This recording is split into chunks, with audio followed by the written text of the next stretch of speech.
Bitcoin crashed to 80,000. Cardano hacked for millions. And Iagon drowning in enterprise adoption. Keep watching to see why this all makes me bullish for 2026. Another week, another absolute circus in crypto. No fluff, no intros. We're jumping straight into the madness this week, starting off with the charts.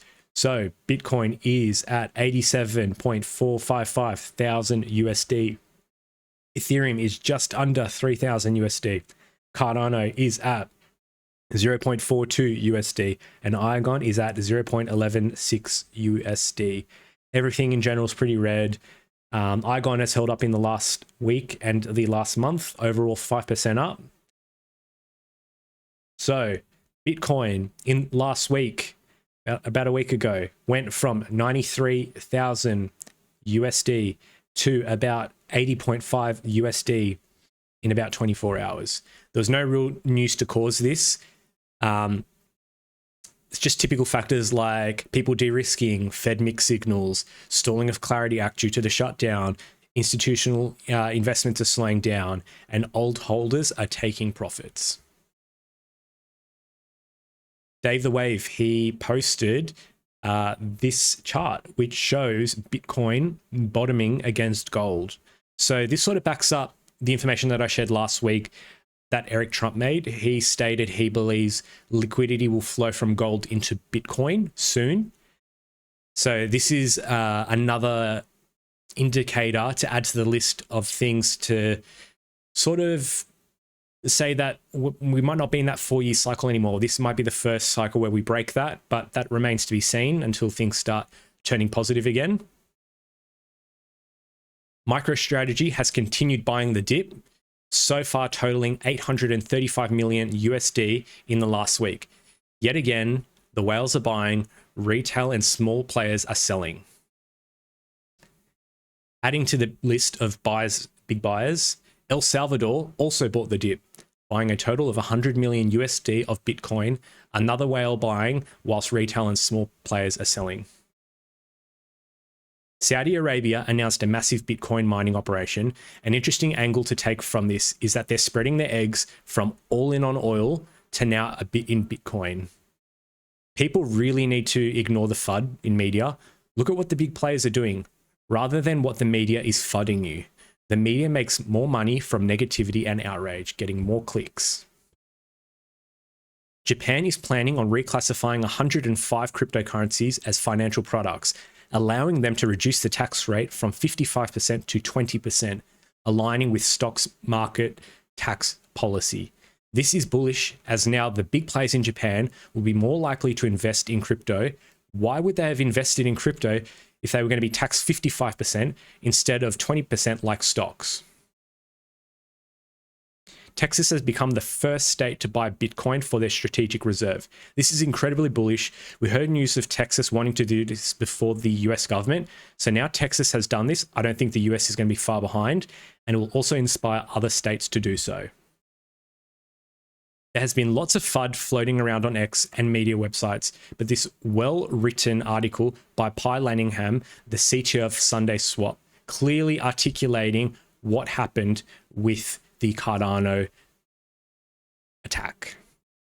So briefly speaking, a bug caused a soft fork on Cardano, seriously degrading the quality of the chain, causing transaction delays of up to 400 seconds.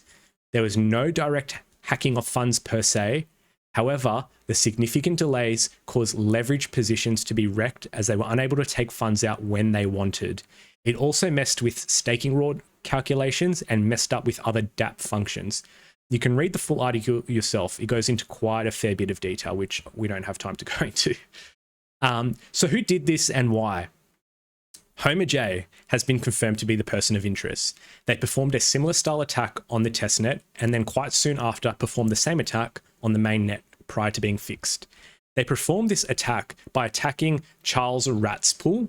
They state they're apologetic in their posts, but if you scroll through their feed, you can see through it all. They seem to have an ongoing dislike for Charles and specifically mention his pool a few times.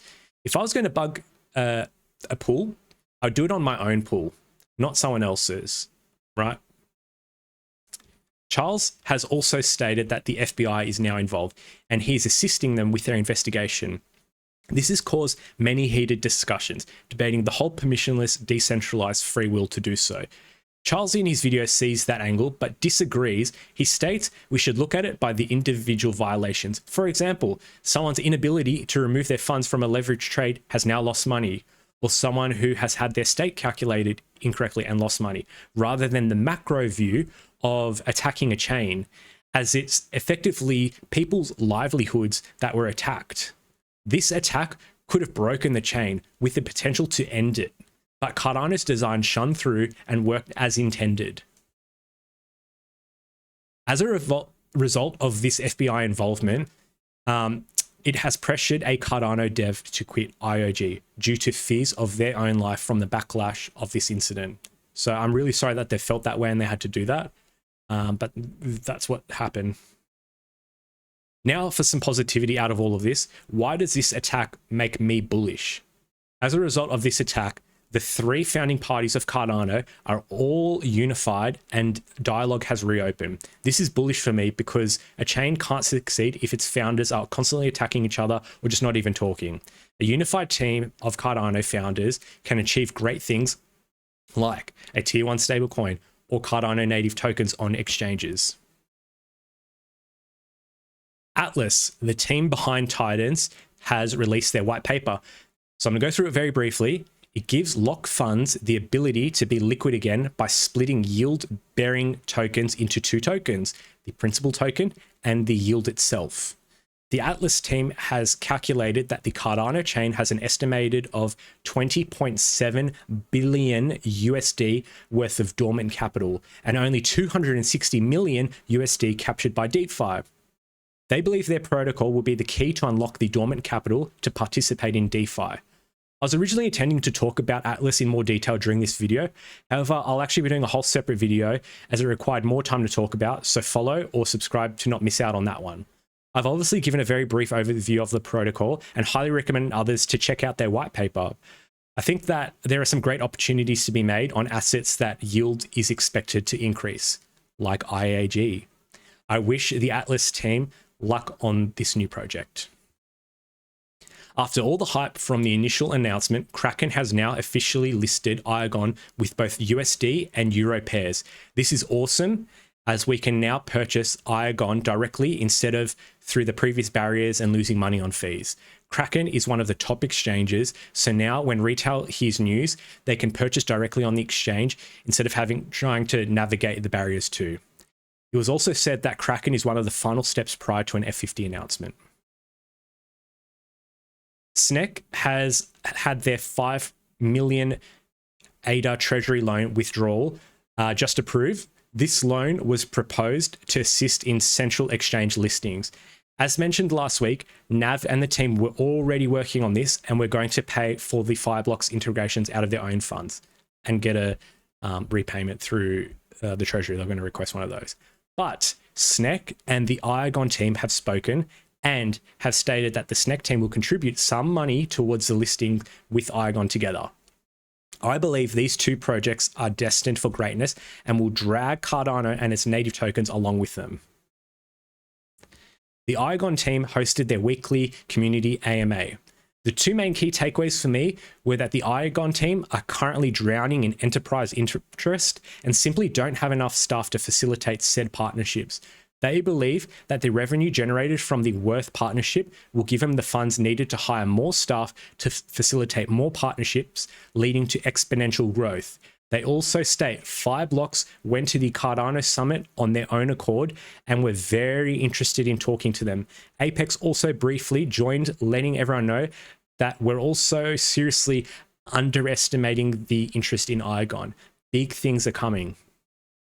Iagon is just under 800 nodes strong, with 150 cyclones yet to be connected. Besides partnerships, this is the strongest indicator for belief in the system. People spending money on purchasing and running hardware to contribute power and storage to the network speaks volumes to me. All right, so that brings us to the end of this week's roundup. As mentioned before, the seas have been choppy this week, but overall, I believe we're heading in a very bullish direction. I hope you've all found this news useful, And please follow me on X and subscribe to me on YouTube to stay up to date with the latest news. And leave a comment or like to provide feedback or make requests. Have a great week and thanks for watching.